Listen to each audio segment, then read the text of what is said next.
Bwana Yesu asifiwe sana, watu wa Mungu. Jina langu naitwa Emmanuel Steven Chidobe, ni mchungaji. Kuna kitu kinanisikitisha ambacho nilikiona baada ya haraka kuona umepita kwenye mitandao ya kijamii kwa ajili ya kanisa la Ufufuo na Uzima la mchungaji Josephat Mathias Gwajima kufungiwa.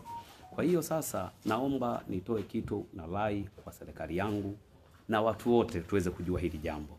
Jambo hili ni baya na halina mashiko na halina amani, kwa sababu angalia, Gwajima amesema kwamba kanisa lake lina zaidi liko 2000, kanisa yako 2000. Leo hii mnafungia mpaka leo Ijumaa, hakuna mtu yoyote anayekwenda kusali wala kitu chochote.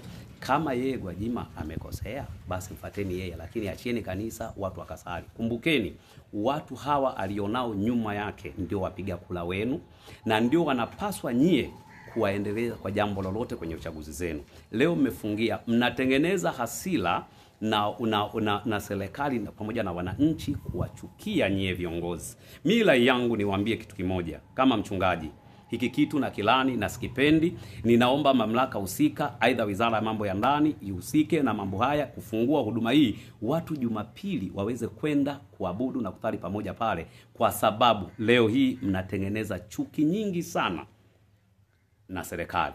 Inawezekana ni mtu mmoja, inawezekana ni watu wengine. Alichokisema askofu, sawa, mjibuni kwa hoja, sio kufungia vitu kama hivi. Ni jambo ambalo baya sana kwenye maisha yangu. Mimi tangu nimefika umri huu na kufanya kazi zangu hizi za Mungu, sijawahi kuona imamu amekosea msikiti ukafungwa.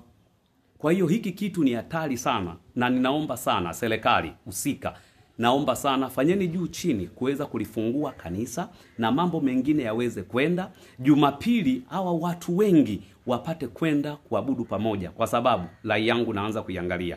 Jumapili wataanza kwenda kwenye makanisa yao.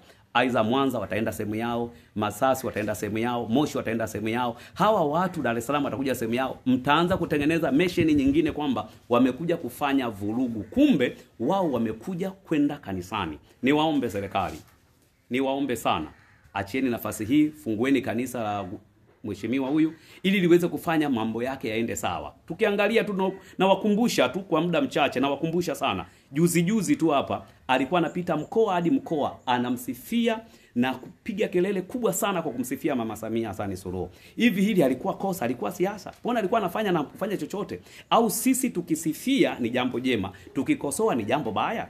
Hebu naomba basi lihusike hili tukio zuri sana, wa viongozi wangu muweze kufanya hili tukio ili likae sawa. Kumbukeni tuna uchaguzi. Niwaombe, kuna uchaguzi na sisi nyuma yetu tuna watu. Tukiwaeleza hawa watu kwa niaba ya kesho, hakuna atakayesimama juu ya hilo swala. Niombe serikali, kaeni vizuri na askofu huyu, mfungue huduma yake, watu waende na mambo mengine yaende. Ni jambo jema na ni jambo la kimungu sana.